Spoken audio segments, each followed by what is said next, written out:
اس ایک آیت کریمہ میں حضور کی کئی شانیں بیان فرمائی گئی ہیں۔ یا ایہا النبی انا ارسلناک شاہدا و مبشرا و نذیرا وداعیا الی اللہ باذنہ و سراجا منیرا۔ لفظ نبی کا ترجمہ امام قسطلانی علیہ رحمہ یہاں لکھتے ہیں کہ النبوۃ ہی الاطلاع علی الغیب۔ نبوت کیا ہے؟ یہ اطلاع علی الغیب سے ہے۔ تو پھر نبی وہ ہوتا ہے جو غیب کی خبریں دینے والا ہو۔ وما کان اللہ لیطلعکم علی الغیب ولکن اللہ یجتبی من رسلہ من یشاء۔ یہ اسی کی شان ہے، غیب وہی جاننے والا ہے، لیکن وہ رسولوں میں سے جس کو منتخب کر لے، جس کو چاہے وہ علوم غیبیہ سے نواز دے۔ تو دو لفظ قرآن مجید میں استعمال ہوئے، الا من ارتضی من رسول، رسولوں میں سے جس پر وہ راضی ہو جائے، ولیکن اللہ یجتبی من رسلہ من یشاء، وہ رسولوں میں سے جس کو منتخب کر لے۔ تو اجتباء اور ارتداء دو چیزیں ہیں۔ اب حضور کے مبارک نام پڑھیے، حضور کے ناموں میں سے ایک مرتضیٰ بھی ہے، ایک مجتبیٰ بھی ہے۔ تو مطلب کیا ہوا کہ وہ غیب کا جاننے والا، وہ عالم الغیب نہیں، غیب کے خزانے کسی کو دیتا، لیکن جب دینے پہ آئے تو مجتبیٰ کو دیتا ہے، مرتضیٰ کو دیتا ہے۔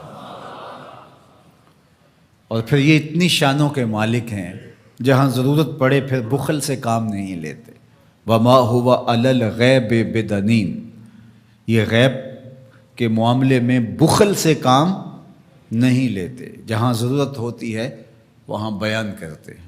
سیدنا عمر بن خطاب رضی اللہ تعالیٰ عنہ فرماتے ہیں، قام فینا رسول اللہ صلی اللہ علیہ وسلم فاخبرنا عن بدء الخلق حتی دخل اہل الجنت منازلہم واہل النار منازلہم، حافظ ذالک من حافظہ و نسیہ من نسیہ۔ کہا ایک دن حضور کھڑے ہوئے مجمع اصحاب میں، اس کائنات کی ابتدا سے انتہائے کائنات تک، یہاں تک کہ جنتی جنتوں میں چلے گئے اور جہنمی جہنم میں چلے گئے، کوئی شے نہیں جو حضور نے چھوڑی ہو، سب حضور نے بیان فرما دیا۔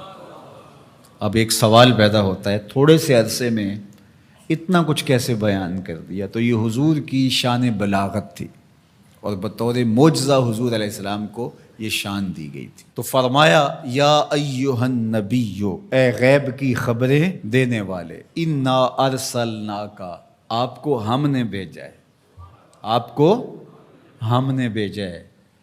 یار آپ کسی کو بھیجیں اور اس کی کوئی عزت نہ کرے تو آپ کہیں گے تم ہوتے کون ہو، اس کو ہم نے بھیجا تھا۔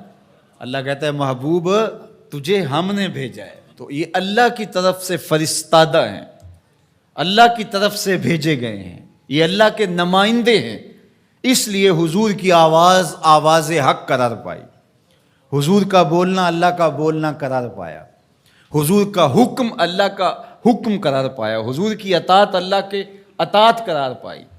تو اس لیے جو محبوب کی بات مانتا ہے وہ رب کی بات مانتا ہے، اور جو حضور کا انکار کرتا ہے وہ رب کا انکار کرتا ہے۔ کوئی ساری زندگی لا الہ الا اللہ پڑھتا رہے اور محمد رسول اللہ نہ پڑھے، رب اس کے لا الہ الا اللہ پڑھنے کو اس کے منہ پہ مارے گا، اگر میرے رسول کو نہیں مانتا، اس کو میں نے بھیجا ہے۔ تو کہا انا ارسلناک شاہدا و مبشرا و نذیرا، آپ کو شاہد بنا کر بھیجا ہے، آپ کو مبشر بنا کر بھیجا ہے، آپ کو نذیر بنا کے بھیجا۔ شاہد کا کیا معنی ہے؟ اتفاق تو ہوتا رہتا ہے مجھے بھی آپ کو، جب کوئی فوت ہو جاتا ہے تو جنازہ پڑھتے ہیں تو کیا اس میں بولتے ہیں؟ اللہم اغفر لحینا و میتنا و شاہدنا و غائبنا، اللہ جو حاضر ہیں انہیں بھی بخش دے، جو نہیں آئے انہیں بھی بخش دے۔ تو شاہد کا کیا معنی ہوا؟ حاضر۔ امام راغب الاصفہانی جو کہ لغت کے امام ہیں اور مفردات قرآن میں قرآن مجید کے الفاظ کی تشریح کرتے ہوئے لفظ شاہد پہ بات کرتے ہیں، تو وہ کہتے ہیں کہ الحضور مع المشاہدت اما بالبصر او بالبصیرہ، کہ شاہد کا معنی کیا ہے؟ حاضر ہونا مشاہدہ کے ساتھ، چاہے بالبصر چاہے بالبصیرہ۔ آنکھوں سے دیکھ کر کے مشاہدہ کرنا یا اللہ کی دی ہوئی باطنی قوت سے مشاہدہ کرنا؟ تو کہا یہ ہے شاہد کا مفہوم، اور حضور علیہ السلام کو میرے رب نے شاہد بنایا ہے، میرے رب نے شاہد بنایا، تو حضور کی نظروں سے کچھ پوشیدہ نہیں ہے۔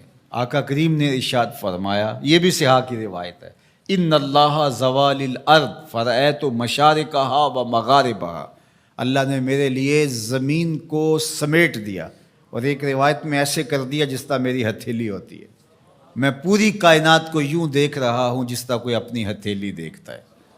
تو فرمایا کہ اللہ نے میرے لیے زمین کو سمیٹ لیا، اور میں نے مشرق بھی دیکھ لیے، میں نے مغرب بھی دیکھ لیے۔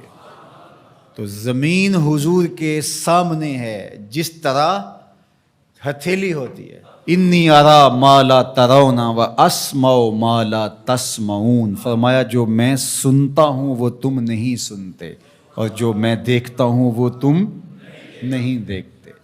سورج کو گرہن لگ گیا، حضور نماز کے لیے کھڑے ہوئے، نماز پڑھاتے پڑھاتے حضور نے ہاتھ آگے بڑھایا، پھر حضور نے ہاتھ پیچھے کھینچ لیا، سلام پھرا تو صحابہ نے پوچھا حضور آج نماز میں آپ نے ہاتھ آگے بڑھا لیا تھا جس طرح کوئی چیز پکڑنے لگے ہوں، پھر آپ نے ہاتھ پیچھے کھینچ لیا، کیا ماجرا ہوا؟ فرمایا جنت میں کھجوروں کا ایک خوشہ لٹک رہا تھا، میں نے سوچا تمہارے لیے توڑ لوں، اور اگر میں توڑ لیتا تم قیامت تک کھاتے رہتے، ختم نہ ہوتا، پھر میں نے نہیں توڑا، میں نے کہا چلو کل قیامت کو ہی صحیح۔ حضور کھڑے کہاں ہیں؟ مدینے میں، صحاح کی روایت ہے، کھڑے کہاں ہیں؟ اور ہاتھ اٹھا کے کہاں تک پہنچایا؟ جنت میں۔ صحیح بخاری اٹھائیے، باب تصفیۃ الصفوف ہے، حضور نے فرمایا صحابہ صفیں سیدھی رکھا کرو، مت سمجھو میں صرف آگے دیکھتا ہوں، میں آگے بھی دیکھتا ہوں، میں پیچھے بھی دیکھتا ہوں، میں تمہارے رکوع بھی دیکھتا ہوں، دلوں میں پیدا ہونے والے خشوع بھی دیکھتا ہوں۔